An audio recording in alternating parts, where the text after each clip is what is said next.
Hello दोस्तों, इस video में हम इनकम टैक्स के पर्पज़ से रेसिडेंशियल स्टेटस को कैसे चेक करते हैं उस चीज़ को देखेंगे।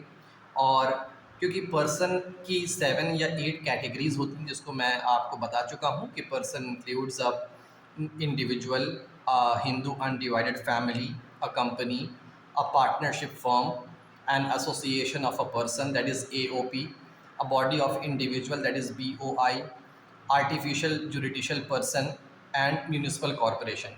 ये सारे जो 8 और 7 कैटेगरीज हमने आपको बताए ये पर्सन के अंडर में आता है। ठीक है, ये बेसिक इनकम टैक्स में तो ये चीज़ कवर हो चुकी है।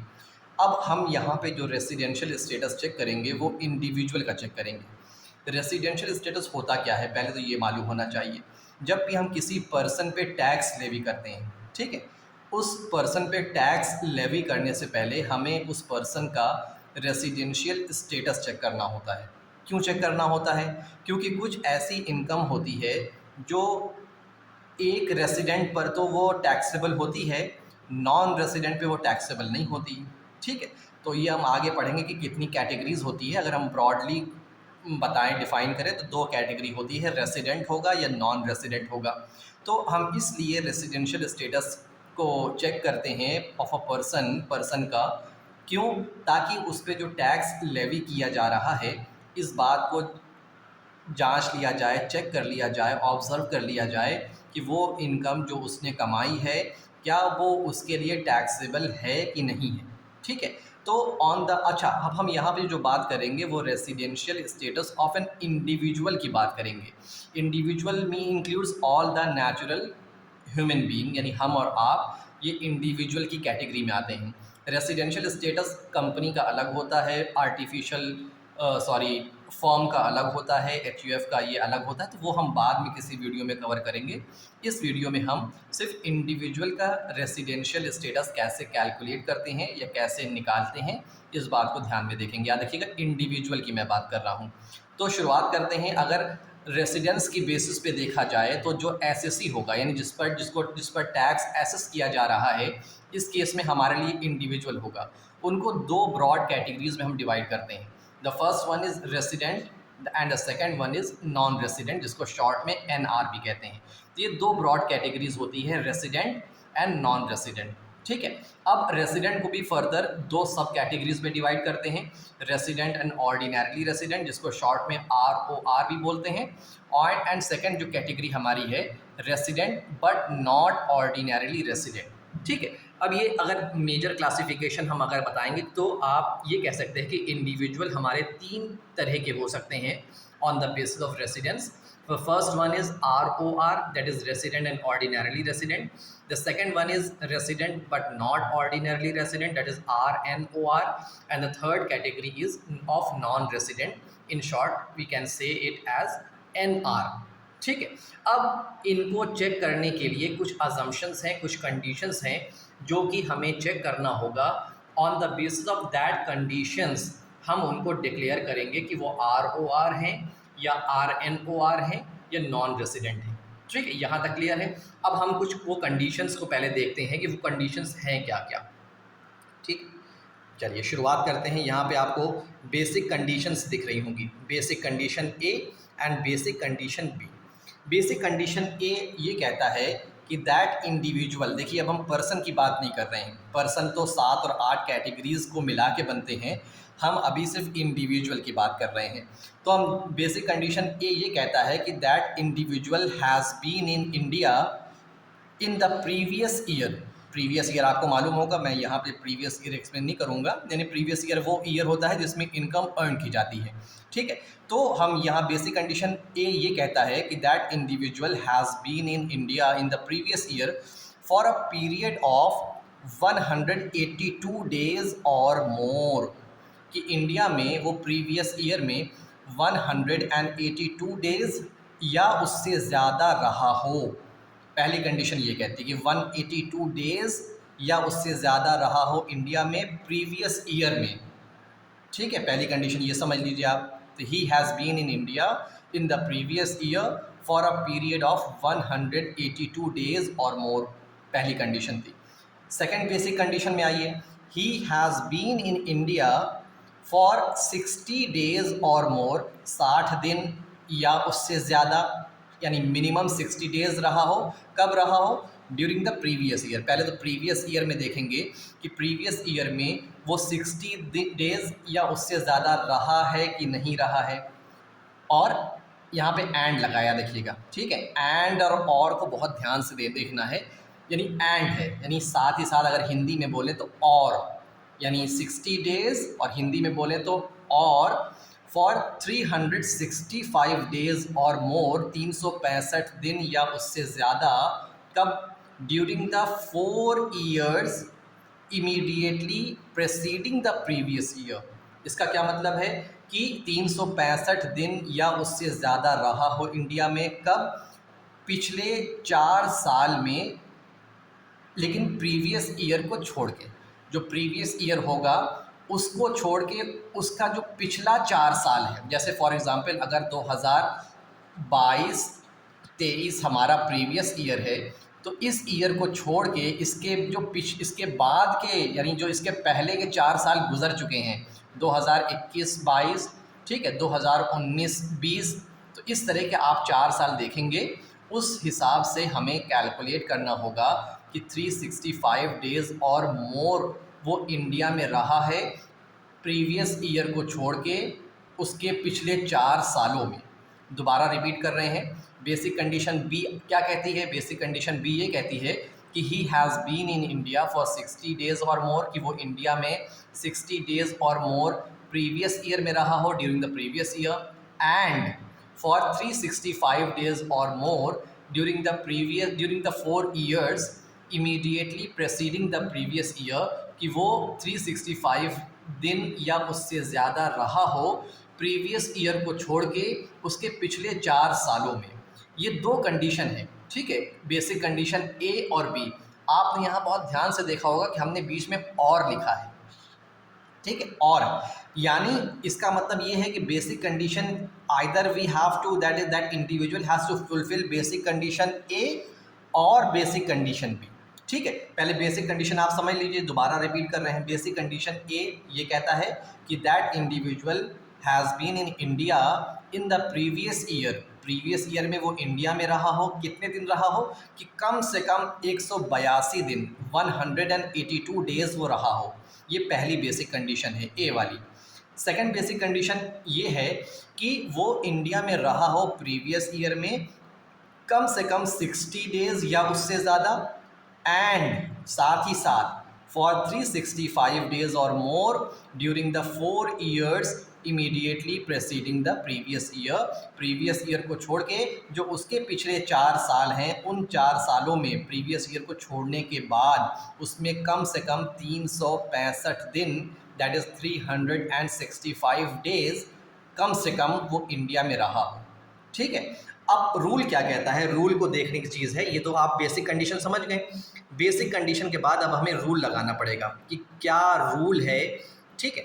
उसमें देखिए, रूल ये कहता है कि if an individual satisfies either of the 2 basic conditions, that is either basic condition A और बी, यानी इंडिविजुअल, अगर कोई इंडिविजुअल बेसिक कंडीशन ए और बी में से कोई भी सेटिस्फाई करता है, यानी फुलफिल कर देता है, कंडीशन पे आ जाता है, he is known as resident of India, उसको रेसिडेंट डिक्लेयर कर देंगे। यहाँ तक क्लियर है? अगर किसी इंडिविजुअल ने इन दोनों में से, ए और बी में से कोई भी बेसिक कंडीशन को फुलफिल कर दिया, उस इंडिविजुअल को रेसिडेंट बोलेंगे, ठीक है।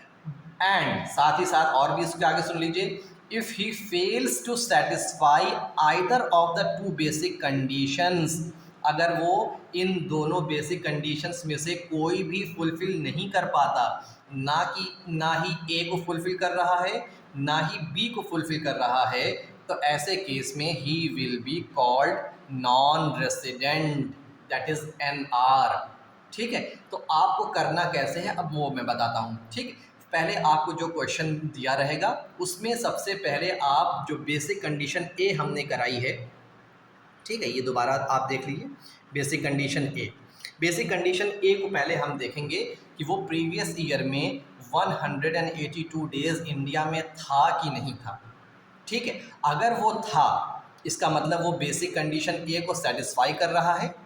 तो रूल ये कहता है अगर कंडीशन दोनों में से कोई एक भी सेटिस्फाई कर रहा है तो हमारे केस में कंडीशन ए सेटिस्फाई हो जा रही है, आप उसको रेसिडेंट डिक्लेयर कर सकते हैं। देखिए अभी बात कर रहे हैं हम रेसिडेंट की। ठीक है, रेसिडेंट डिक्लेयर कर देंगे उसको। अच्छा, आपको मालूम चला क्वेश्चन के अकॉर्डिंग कि 182 डेज़ वाली कंडीशन को प्रीवियस ईयर में वो फुलफ़िल नहीं कर रहा, सेटिस्फाई नहीं कर रहा है। तो आप बेसिक कंडीशन बी पर आइए। बेसिक कंडीशन बी को देखिए कि 60 डेज़ प्रीवियस ईयर में था कि नहीं था। ठीक है, था। फिर प्रीवियस ईयर को छोड़ के उसके पिछले 4 सालों में 365 डेज़ मिनिमम वो था कि नहीं था। था। अगर ये हो जाता है तो आप कंडीशन बी वो फुलफ़िल कर रहा है, आप उसको रेसिडेंट डिक्लेयर कर देंगे। इसका मतलब क्या है, आइदर ए और बी, या तो ए कंडीशन फुलफ़िल करे या बी कंडीशन फुलफ़िल करे। अगर दोनों में से कोई भी एक कंडीशन फुलफ़िल कर लेता है वो इंडिविजुअल, उस इंडिविजुअल को हम रेसिडेंट डिक्लेयर कर देंगे। और अगर इन दोनों में से कोई भी कंडीशन फुलफ़िल नहीं कर पा रहा है तो ऐसे इंडिविजुअल को हम नॉन रेसिडेंट डिक्लेयर कर देंगे। ठीक है, यहाँ तक क्लियर हो गया। अब बात ये आती है कि अगर वो पर्सन, ठीक है, रेसिडेंट डिक्लेयर हो गया। ठीक, रेसिडेंट अगर डिक्लेयर हो गया तो रेसिडेंट की हमारे पास 2 कैटेगरी है।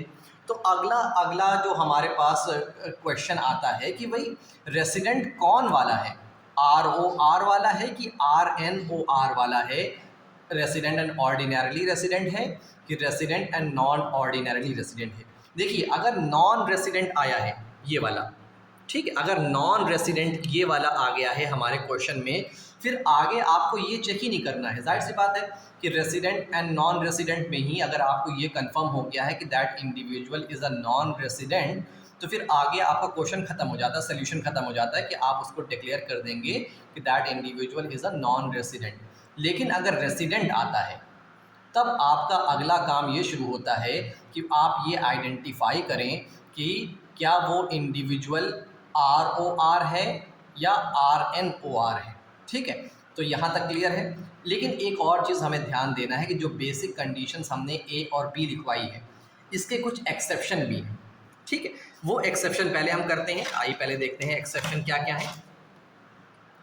आपको यहाँ से अच्छे से दिख रहा होगा। ठीक है, आइए यहाँ पे ये देखिए exception to the basic condition B. जो basic condition B 60 days and 365 days वाली बेसिक कंडीशन है, ये उसके लिए कुछ एक्सेप्शन है। पहले आइए पढ़ते हैं फिर आपको समझाते हैं। पहला एक्सेप्शन ये कहता है कि इंडियन सिटीज़न, देखिए वर्डिंग पे बहुत ध्यान दीजिएगा, सिटीज़नशिप अलग होती है, रेसिडेंशियल स्टेटस अलग होता है। ठीक, ऐसा भी हो सकता है कि एक पर्सन जो है, इंडिविजुअल है, वो इंडियन सिटीज़न हो लेकिन साथ ही साथ वो इंडिया के लिए इनकम टैक्स पर्पस के लिए वो नॉन रेसिडेंट हो जाए। बात समझ में आ रही है। और ऐसा भी हो सकता है कि एक फॉरेन सिटीज़नशिप हो, यानी फॉरेनर हो, जैसे हम लोग फॉरेनर कहते हैं ना कि अमेरिकन सिटीज़नशिप उसके पास है लेकिन इंडिया के लिए वो रेसिडेंट डिक्लेयर हो जाए। तो आप याद रखिएगा कि रेसिडेंशियल स्टेटस और सिटीज़नशिप अलग अलग होती है। सिटीज़नशिप मोर और लेस स्टैगनेंट रहती है, कांस्टेंट रहती है कि इंडियन सिटीज़न है तो अब उसके पास इंडियन ही सिटीज़नशिप रहेगी जब तक कि वो किसी मुल्क में जाके वहाँ की सिटीज़नशिप ना ले ले। लेकिन रेसिडेंशियल स्टेटस इनकम टैक्स के पर्पज़ से ईयर टू ईयर भी चेंज हो सकता है। ठीक है, चलिए पहले हम इस पे आते हैं। तो वर्डिंग्स पे बहुत ध्यान दीजिएगा।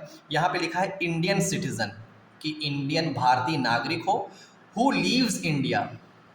ठीक है, इंडिया को उसने छोड़ दिया। इंडिया छोड़ दिया इसका मतलब क्या, इंडिया से किसी दूसरे मुल्क में चला गया, किसी दूसरी कंट्री में चला गया। ड्यूरिंग द प्रीवियस ईयर में उसने इंडिया छोड़ा है। किस पर्पज़ से, for the purpose of employment.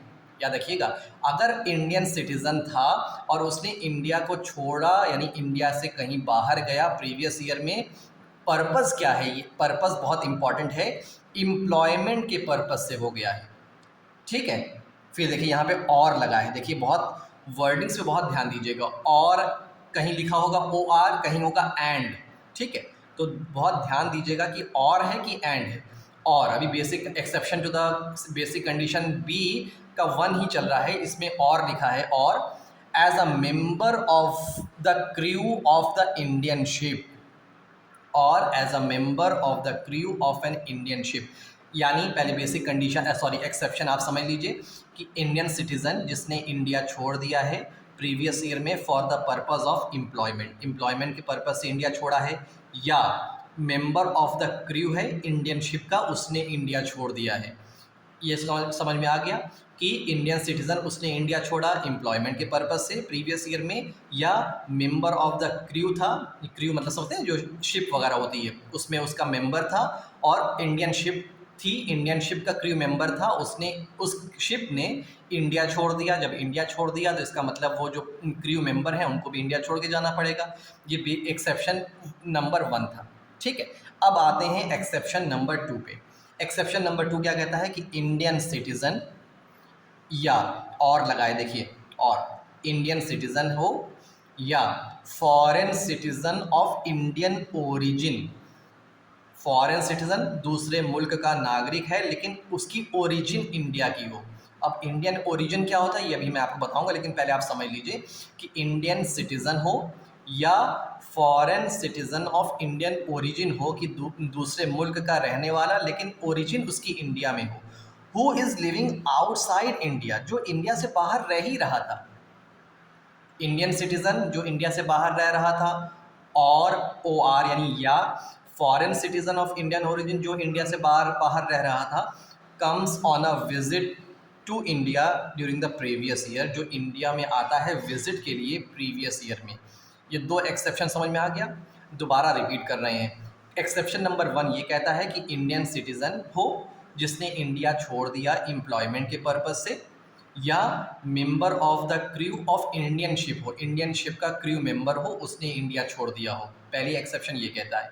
दूसरा एक्सेप्शन क्या कहता है कि इंडियन सिटीजन जो इंडिया से बाहर रह रहा था, या फॉरेन सिटीजन जो कि इंडियन ओरिजिन का है अगर वो बाहर रह रहा था। इन दोनों कैटेगरीज के इंडिविजुअल अगर इंडिया आते हैं विजिट के लिए प्रीवियस ईयर में, ये दो बेसिक कंडीशन के एक्सेप्शन है, वो भी बेसिक कंडीशन के बी वाला जो बेसिक कंडीशन है उसके एक्सेप्शन है। अब इसका एक्सेप्शन का मतलब क्या है वो समझ लीजिए, इंटरप्रिटेशन कैसे इंटरप्रेट करेंगे आप। ठीक, interpretation of the above exception in the case of individual covered by the above 2 exceptions. जो 2 हमने एक्सेप्शन बताया है, जो उस कैटेगरी में जो इंडिविजुअल आएंगे, only basic condition A is to be satisfied to become resident in India. Only basic condition A, यानी जो बेसिक कंडीशन हमने 2 लिखवाई थी ए एंड बी, तो जो एक्सेप्शन अभी हमने आपको बताया है उन एक्सेप्शन वाले केस में सिर्फ कंडीशन ए ही उनको फुलफिल करना पड़ेगा रेसिडेंट होने के लिए। देखिए सबके लिए क्या था, 2 ऑप्शन था कि आइदर ए वाली बेसिक कंडीशन और बी वाली बेसिक कंडीशन, लेकिन जो एक्सेप्शन है, एक्सेप्शन वालों के लिए सिर्फ कंडीशन ए ही है कि उसके ज़रिए से ही वो रेसिडेंट डिक्लेयर करेंगे। उसके आगे देखिए क्या लिखा है, and condition B has no significance at all. ऐसे लोगों के लिए जो exception number 1 and exception number 2 में आते हैं उनके लिए बेसिक कंडीशन बी, सेकेंड वाली जो बेसिक कंडीशन थी वो उनके लिए है ही नहीं, उसके उनके लिए वो सिग्निफिकेंट है ही नहीं। यानी इन 2 कैटेगरीज के इंडिविजुअल के लिए जो अभी एक्सेप्शन 1 और एक्सेप्शन 2 में आएंगे, उन लोगों को अगर इंडिया के लिए रेसिडेंट होना है तो उनको सिर्फ और सिर्फ कंडीशन ए ही फुलफ़िल करना पड़ेगा, बेसिक कंडीशन बी उनके लिए है ही नहीं। बाकी नॉर्मल सारे इंडिविजुअल के लिए रेसिडेंट बनने के लिए 2 कंडीशन है, आइदर बेसिक कंडीशन ए और बेसिक कंडीशन बी। ठीक है, यहाँ तक क्लियर है। अगर आपको कन्फ्यूजन है आप दोबारा रिपीट करके देखिए। अब हम समझते हैं एक्सेप्शन में कुछ वर्ड्स आए थे। ठीक है, उन वर्ड्स की मीनिंग समझते हैं इनकम टैक्स पर्पज से, क्योंकि अच्छा याद रखिएगा एग्जाम्स में आपको एक्सेप्शन वाले जो क्वेश्चन है वो बहुत ज़्यादा मिलने के चांसेस हैं। क्योंकि अगर नॉर्मल आपको क्वेश्चन दे देंगे कि रेसिडेंशियल स्टेटस आपको निकालना है तो बहुत आसान होगा। आपको कंफ्यूज करने के लिए ये जो एक्सेप्शन दिया है ना, एक्सेप्शन नंबर 1 या एक्सेप्शन नंबर 2, ये कंफ्यूज करने के लिए आपको बहुत दे सकता है। कि फॉरेन सिटीज़न इंडियन ओरिजिन का है, वो बाहर रह रहा था और इंडिया में आ गया विजिट के लिए। ठीक है, अब लेकिन एक्सेप्शन को और अच्छे से समझते हैं कि एक्सेप्शन कहता क्या है। कुछ वर्ड्स उसमें जो टिपिकल हैं उनको देखते हैं पहले क्या क्या होता है। देखिए, दो हम यहाँ पे डिस्कस करेंगे। पहला है इंडियन ओरिजिन। इंडियन ओरिजिन का क्या मतलब होता है, सॉरी, इंडियन ओरिजिन का मतलब होता है मीन्स आइदर ही और either of his parents or any of his grandparents was born in undivided India, that is before 15th of August 1947। Indian origin किसको कहेंगे कि या तो वो जिस पर्सन का हम जिस इंडिविजुअल का हम रेसिडेंशियल स्टेटस चेक कर रहे हैं, या तो वो या आइदर ऑफ हिज पेरेंट्स, उसके पेरेंट्स में से कोई, यानी उसके माँ और बाप में से कोई एक कम से कम, और any of his grand parents. Any of his grand parents means कि दादा दादी या नाना नानी में से कोई एक भी अगर इंडिया अनडिवाइडेड इंडिया में बॉर्न हुआ है। अनडिवाइडेड इंडिया मीन्स जब इंडिया डिवाइड नहीं हुआ था, यानी 15 अगस्त 1947, 15 अगस्त 1947 से अगर पहले या तो वो इंडिविजुअल या उसके माँ बाप में से कोई या उसके दादा दादी नाना नानी में से कोई अगर अनडिवाइडेड इंडिया में बॉर्न हुआ है, तो उस पर्सन को इंडियन ओरिजिन कहेंगे या पर्सन ऑफ इंडियन ओरिजिन कहते हैं। ठीक है, ये ध्यान दीजिएगा, क्वेश्चन में कभी कभी आपको डेट दी रहेगी कि that person was born in 1946 इन मुंबई, इन दिल्ली, तो आप समझ जाइएगा कि ये एक्सेप्शन वाला मामला है। ठीक है, दूसरा जो हमारा टर्म था जो सेकंड वाले एक्सेप्शन में था, comes on a visit to India, कि इंडिया में को विजिट करने आ रहा है। इसका क्या मतलब है, समझ लीजिए, खाली घूमने का पर्पज़ है या कोई और भी। Comes on a visit to India means that he may come to India for any purpose, कोई भी पर्पस से अगर इंडिया आ रहा है हम उसको विजिट मानेंगे, लेकिन शर्त क्या है कि वो फॉरेन सिटीज़न इंडियन ओरिजिन का हो या इंडियन सिटीज़न जो बाहर ही रह रहे हो। ठीक है, व्हाट्सो एवर, तो हम यहाँ पे क्या मानेंगे, comes on a visit to India means कि he may come to India for any purpose, कोई भी पर्पस से हो, व्हाट्सो एवर, कि कोई भी हो, हमें उससे मतलब नहीं अगर इंडिया वो आ रहा है। ठीक है, अब देखिए उसके आगे देखिए, it may be a business purpose, business के पर्पस से हो सकता है, या पर्सनल पर्पस, कोई अपना उसको ज़ाती पर्सनल काम हो सकता है उसके लिए आ जाए, ऑफ एनी नेचर, किसी भी नेचर का काम हो, और he may come to meet his relations, अपने रिश्तेदारों से मिलने आ रहा हो, और he may come for a pleasure trip only, या वो सिर्फ घूमने आ रहा हो। तो कम्स ऑन अ विजिट मतलब अगर वो इंडिया, आप ऐसा समझ लीजिए, अगर वो इंडिया आ रहा है, बस सीधी सी बात है, चाहे वो घूमने के लिए आ जाए, चाहे वो अपने बिजनेस के पर्पस से आ जाए, चाहे वो अपने किसी पर्सनल पर्पस से आ जाए, बीमारी के इलाज के लिए आ जाए, किसी रिश्तेदार से मिलने के लिए आ जाए, घूमने के पर्पस से आ जाए, किसी भी पर्पस से अगर वो इंडिया आ रहा है तो इसको comes on a visit to India मानते हैं। ठीक है, अब देखिए दो चीज़ हमारा क्लियर हो गया। पहले तो हमें ये क्लियर हो गया कि हम उस पर्सन को रेसिडेंट कैसे डिक्लेयर करेंगे या और नॉन रेसिडेंट कैसे डिक्लेयर करेंगे। रेसिडेंट कैसे डिक्लेयर करते हैं कि अगर उसने बेसिक कंडीशन ए या बी में से कोई भी एक फुलफिल कर दिया, उस पर्सन को रेसिडेंट डिक्लेयर कर देंगे, और अगर उस इंडिविजुअल को रेसिडेंट डिक्लेयर कर देंगे। ठीक है, और अगर उस इंडिविजुअल ने दोनों में से कोई भी बेसिक कंडीशन फुलफिल नहीं कर पाया तो उस इंडिविजुअल को हम नॉन रेसिडेंट करेंगे।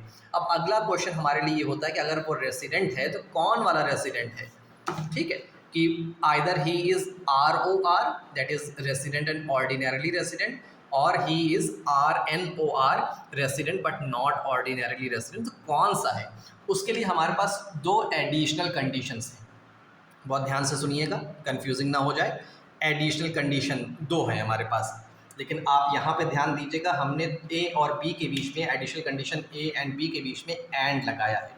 देखिए बेसिक कंडीशन में और था OR, यानी आइदर ए और बी, लेकिन एडिशनल कंडीशन में ए एंड बी है कि दोनों सेटिस्फाई करना पड़ेगा। पहले कंडीशन समझ लेते हैं, उसके बाद आपको बताते हैं हम। पहला एडिशनल कंडीशन ए ये कहता है, he has been resident in India in at least 2 out of 10 years। 10 में से 2 साल, एटलीस्ट मतलब कम से कम, immediately preceding the relevant previous year, P Y मतलब प्रीवियस ईयर। ठीक है, क्या कहता है कि वो इंडिविजुअल रेसिडेंट होना चाहिए कम से कम 10 में से 2 सालों में, और ये 10 साल कौन सा, immediately preceding the relevant previous year, जो प्रीवियस ईयर आपका होगा उसको छोड़ के उसके पिछले 10 सालों में कम से कम वो इंडिविजुअल रेसिडेंट होना चाहिए। और रेसिडेंट होने के लिए क्या करना पड़ेगा, वही बात, बेसिक कंडीशन ए या बेसिक कंडीशन बी उसको फुलफ़िल करना पड़ेगा। ठीक है, कि उसका पहले हम रेसिडेंट चेक करेंगे कि पिछले कम से कम 10 में से 2 सालों में वो इंडिया के लिए रेसिडेंट हो, पहली एडिशनल कंडीशन ये थी। दूसरी एडिशनल कंडीशन बी जो है वो कहता है he has been in India for at least 730 days, कम से कम पिछले 730 दिन रहा हो इंडिया में। कब, अब क्वेश्चन आ रहा है कब, in all during the 7 years, 7 सालों में, कौन सा 7 साल, immediately preceding the relevant previous year. ठीक है, प्रीवियस ईयर को छोड़कर उसके पिछले जो 7 साल हैं उन 7 सालों में कम से कम 730 दिन, 730 days he has been in India, he must stayed in India. ठीक है, अगर ये दोनों कंडीशन फुलफिल होती है, ठीक है, दोबारा रूल देखिए क्या कहता है, कैसे आप डिक्लेयर करेंगे। रूल क्या कहता है, इफ़ अ रेसिडेंट, देखिए हमने वर्ड रेसिडेंट लिखा है क्योंकि एडिशनल कंडीशन तभी हम चेक करेंगे जब वो पर्सन हमारा रेसिडेंट होगा। अगर वो पर्सन रेसिडेंट है ही नहीं, नॉन रेसिडेंट है, तो एडिशनल कंडीशंस को चेक करने की ज़रूरत है ही नहीं।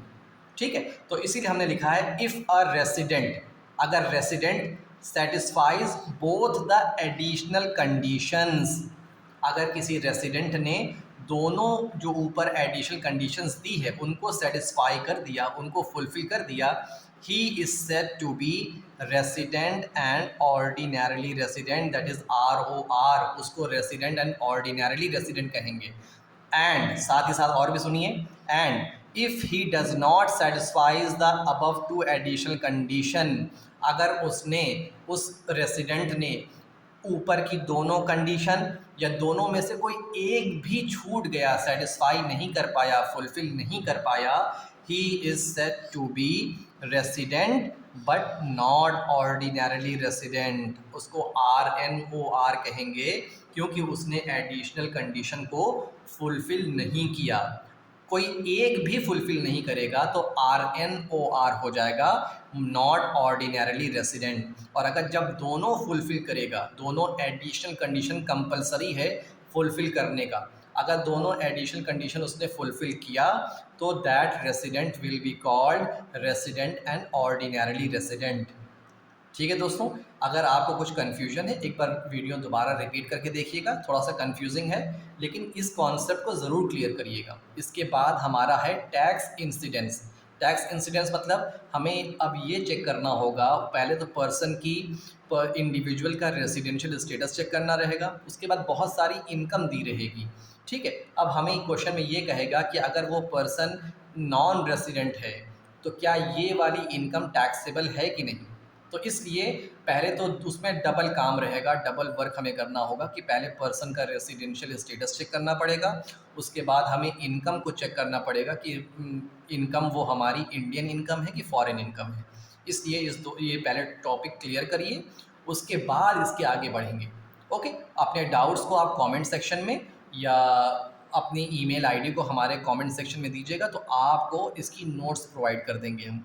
ओके दोस्तों, मिलते हैं नेक्स्ट वीडियो में, तब तक के लिए थैंक यू।